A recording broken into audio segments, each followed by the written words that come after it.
নবম pay scale ঘোষণা সহ ৫ দাবি সরকারি চাকরিজীবীদের। সংবাদ সম্মেলন ২১ থেকে ২০ গ্রেড সরকারি চাকরিজীবী জাতীয় ফোরাম। দ্রুত নবম পে স্কেল ঘোষণা করা সহ ৫ দফা দাবি জানিয়েছে ১১ থেকে ২০ গ্রেডধারী সরকারি চাকরিজীবী জাতীয় ফোরাম।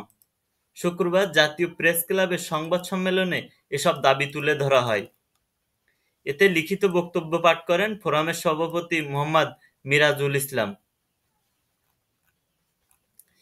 এই লিখিত বক্তব্য মিরাজুল ইসলাম পাঠ করেন। দাবিগুলো হলো দ্রুত পে কমিশন গঠন করে বেতন বৈষম্য দূর করার মাধ্যমে নবম পে স্কেল ঘোষণা ও বর্তমান বাজার ব্যবস্থা অনুযায়ী পে স্কেল দেওয়ার আগ পর্যন্ত সর্বনিম্ন ৫০% মহার্ঘ ভাতা দেওয়া। তার মানে কি, সর্বনিম্ন ৫০% মহার্ঘ ভাতা দেওয়ার জন্য তারা কয়েকটা দাবি উত্থাপন করেছে। তার ভিতরে এটা একটি যে ৫০% মহার্ঘ ভাতা দিতে হবে, গ্রেড সংখ্যা কমাতে হবে এবং পে স্কেল বাস্তবায়ন কমিটিতে ১১ থেকে ২০ গ্রেডের কর্মচারী প্রতিনিধি অন্তর্ভুক্ত করতে হবে। টাইম স্কেল ও সিলেকশন গ্রেড পুনর্বহাল সহ এক ও অভিন্ন নিয়োগ বিধি প্রণয়ন, ব্লক পোস্ট প্রথা বিলুপ্ত করে সব পদে সমহারে পদোন্নতি এবং আউটসোর্সিং প্রথা বাতিল করতে হবে।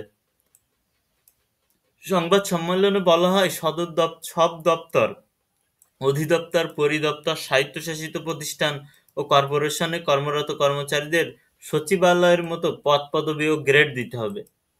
বর্তমান বাজার ব্যবস্থার সঙ্গে সমন্বয় করে বাড়ি ভাড়া, চিকিৎসা, টিফিন ভাতা, যাতায়াত ভাতা, শিক্ষা ভাতা সহ সব ভাতা বাড়াতে হবে। পেনশনের হার ৯০%-এর স্থলে ১০০% করা, ঝুঁকিপূর্ণ কাজে নিয়োজিত সবাইকে ঝুঁকি ভাতা দেওয়া, টেকনিক্যাল কাজে নিয়োজিত সবাইকে টেকনিক্যাল স্কেল দেওয়ার ব্যবস্থা করতে হবে। অতিরিক্ত কাজের জন্য ওভারটাইম ভাতা দেওয়া সহ ১০০% পেনশন সমর্পণ এবং রেলওয়েতে প্রচলিত প্রহসনের ৫০ টাকা রেশন ভাতা বাতিল করে ১১ থেকে ২০ গ্রেডের কর্মচারীদের বর্তমান বাজার ব্যবস্থা অনুযায়ী রেশন দেওয়ার ব্যবস্থা করতে হবে। এই হচ্ছে ১১ থেকে ২০তম গ্রেড সরকারি চাকরিজীবী জাতীয় ফোরামের যে সংবাদ সম্মেলন, সেখানে বলা হয়েছে যেটা সেটা নবম পে স্কেল ঘোষণার যে ৫ দাবি ছিল তাদের।